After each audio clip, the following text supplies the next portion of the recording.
अस्सलाम वालेकुम, welcome to my channel. कैसे हैं? उम्मीद करती हूँ सब हैरियत से होंगे। अल्हम्दुलिल्लाह हम भी हैरियत से हैं। आज हम आ गए नई रेसिपी के साथ। आज हम बनाएंगे खोया मलाई रोल्स और बहुत इजी और क्विक वे के साथ, और जस्ट 3 इंग्रेडिएंट्स में हम ज़बरदस्त सा डेज़र्ट रेसिपी आपसे शेयर करेंगे।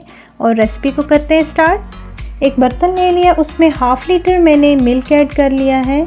अब हम सबसे पहले जो है हम रबड़ी रेडी करेंगे, और इसमें 3 टेबलस्पून मैंने शुगर ऐड किया है। क्रश की हुई जो है सब्ज़ इलायची मैंने 3 ऐड कर ली है, और चम्मच के साथ इसको अच्छी तरह से मिक्स करूँगी कि शुगर मिल्क में अच्छी तरह से मिक्स हो जाए।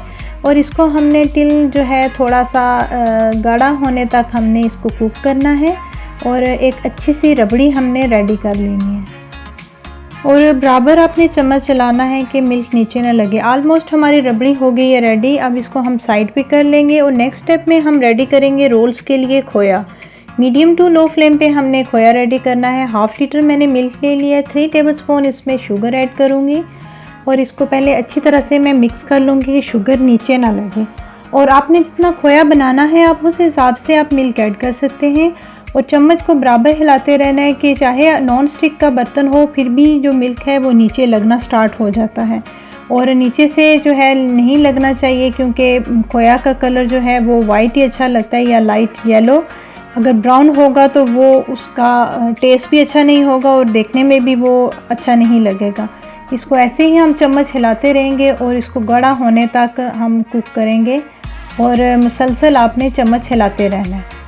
और अगर आपने खोया को सेव करके रखना है तो उसके लिए ऐसा टेक्सचर होना चाहिए, तो आप फ्लेम को ऑफ़ कर देंगे, क्योंकि ये ठंडा होने के बाद थोड़ा सा हार्ड होने लग जाता है। और इसको मैंने क्योंकि अभी यूज़ करना है तो इसलिए इसको मैं थोड़ा सा और कुक करूँगी। ऑलमोस्ट हमारा खोया हो गया रेडी। अब इसको मैं ठंडा होने के लिए रख दूँगी।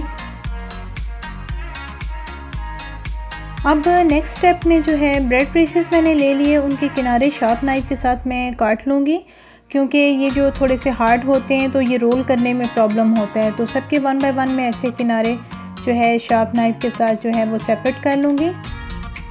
अब ये जो ब्रेड के पीसेस जो है मैं जो सेपरेट कर रही हूँ, ये ब्रेड क्रम्स जो है आप ड्राई करके कोटिंग के लिए यूज़ कर सकते हैं। अब ये सारे पीसेस को जो है मैं अच्छी तरह से रोलिंग पिन के साथ प्रेस कर लूँगी। हमें बिल्कुल थिन और फ्लैट से ये पीसेस चाहिए, क्योंकि फ्लैट और थिन होंगे तो इजीली हम इसको रोल कर सकेंगे। और ये जो खोया रोल्स हैं ये आपको जो है फ्रेश ही आप बनाएंगे तो इसका अच्छा टेस्ट आएगा। अगर आप इसको 1 दिन पहले बना लेते हैं या 2 दिन पहले बना के रख देते हैं तो उससे क्या होगा कि ये सारा टेस्ट जो है वो ब्रेड का ही आएगा, तो वो फिर अच्छा नहीं लगता। ये फ्रेश बने हो तो ज़्यादा अच्छा लगता है। ये अगर आप पहले आपके पास टाइम नहीं है तो आप रबड़ी और खोया पहले रेडी करके रख लें, और जब आपने बनाना हो उस टाइम आप ये ब्रेड के रोल्स रेडी कर लें। और 1 बाय 1 मैं ऐसे ही फिलिंग करके खोया की तो ये रोल्स मैं रेडी कर लूँगी।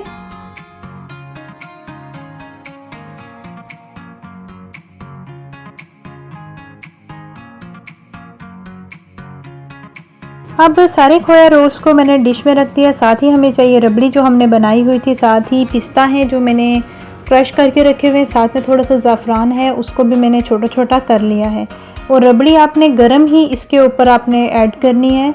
ऐसे ही जो है ज़बरदस्त सा आपका ये डेज़र्ट रेडी होगा। आई होप आपको ये रेसिपी अच्छी लगेगी। इसको आप ज़रूर ट्राई कीजिएगा। बहुत मज़ेदार और ज़बरदस्त सी ये रेसिपी रेडी होती है, और बहुत ही इजी और कॉमन रेसिपी है, और बहुत ही सिंपल और 3 इंग्रेडिएंट्स में रेडी होने वाली ये रेसिपी है। आई होप आपको ये रेसिपी अच्छी लगेगी, और स्पेशली रबड़ी और खोया तो हर एक को पसंद होता है। इसको आप ज़रूर ट्राई कीजिएगा। और रेसिपी की फुल डिटेल और इंग्रेडिएंट्स जो है मैं डिस्क्रिप्शन बॉक्स में ऐड कर लूँगी। और दुआओं में याद रखिएगा, अपना बहुत ज़्यादा ख्याल रखिएगा। चैनल पे नए आए हैं तो चैनल को सब्सक्राइब कर लीजिएगा, और बेल आइकन के बटन को ज़रूर प्रेस किया करें ताकि आने वाली नई वीडियो के नोटिफिकेशन आपको मिलते रहें।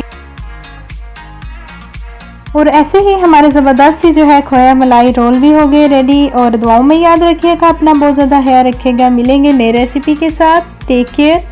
अल्लाह हाफिज़।